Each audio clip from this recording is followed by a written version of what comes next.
नमस्कार शेतकरी मित्रांनो, मी संदीप। आज 27 जून सकाळचे 6:10 झाले आहेत। आज आपण अगदी सोप्या भाषेत समजून घेऊयात की आपल्या राज्यात पुढच्या 24 तासात पाऊस कसा राहील। आज सकाळी विदर्भ आणि मराठवाड्याच्या काही भागात ढग दाटून आले आहेत।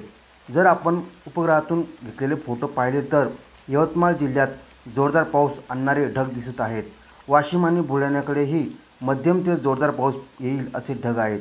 नांदेड जिल्ह्याचा जो भाग यवतमाळला लागून आहे तिथेही मध्यम ते जोरदार पावसाचे ढग आहेत। नाशिक जिल्ह्यात खास करून मधल्या भागापासून पश्चिम भागाकडे चांगला पाऊस देणारे ढग दिसत आहेत। बाकी ठिकाणी ढगाळ वातावरण आहे, पण सध्या तरी मोठा पाऊस नाही।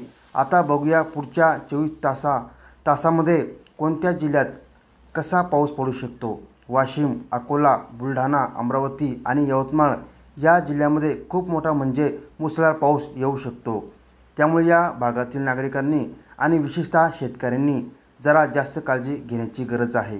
त्यानंतर नंदुरबार, धुळे, नाशिक, छत्रपती संभाजीनगर, जालना, जळगावचा थोडा उत्तरेकडचा भाग, परभणी, हिंगोली, नांदेड, चंद्रपूर, गडचिरोली, नागपूर, भंडारा, गोंदिया आणि वर्धा या भागामध्ये मध्यम ते स्वरूपाचा पाऊस राहील, पण काही ठिकाणी चांगला स्वरूपाचा पाऊस राहील, पण काही ठिकाणी चांगला जोरदार पाऊस पडण्याचीही शक्यता आहे। कोकण किनारपट्टी आणि घाटमाथ्याचा विचार केला तर नाशिक घाट, पुणे घाट, सातारा घाट, कोल्हापूर घाट तसेच सिंधुदुर्ग, रत्नागिरी, रायगड, मुंबई शहर आणि उपनगर, ठाणे, पालघर या सगळ्या भागामध्ये मध्यम ते जोरदार पावसाची शक्यता पुढील 24 तासांमध्ये कायम राहील।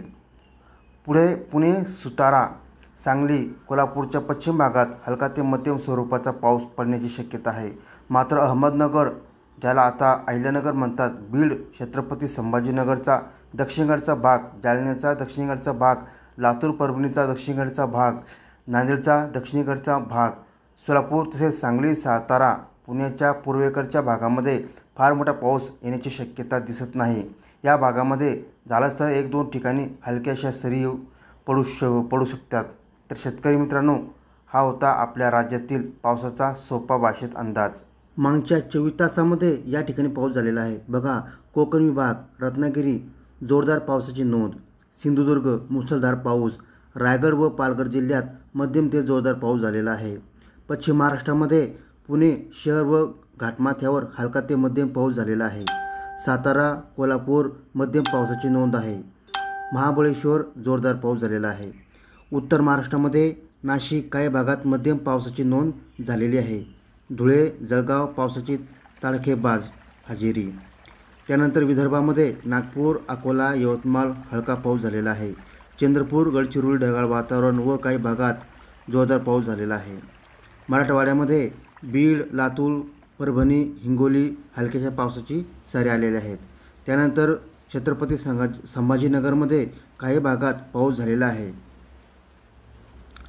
घाटमाथ्यावरील भागामध्ये पुढील 24 ते 28 तासात जोरदार पावसाचा इशारा देण्यात आलेला आहे। हवामान विभागाने काही जिल्ह्यांसाठी येलो अलर्ट जारी केला आहे। शेतीसाठी हा पाऊस फायदेशीर, मात्र काही भागात अतिपावसामुळे नुकसान होण्याची शक्यता आहे। तुम्हाला तुमच्या जिल्ह्यासाठी विशेष माहिती हवी असल्यास खाली आपल्या जिल्ह्याचे नाव सांगा, कमेंट्स करा, तुम्हाला तुमच्या जिल्ह्याची माहिती मिळून जाईल।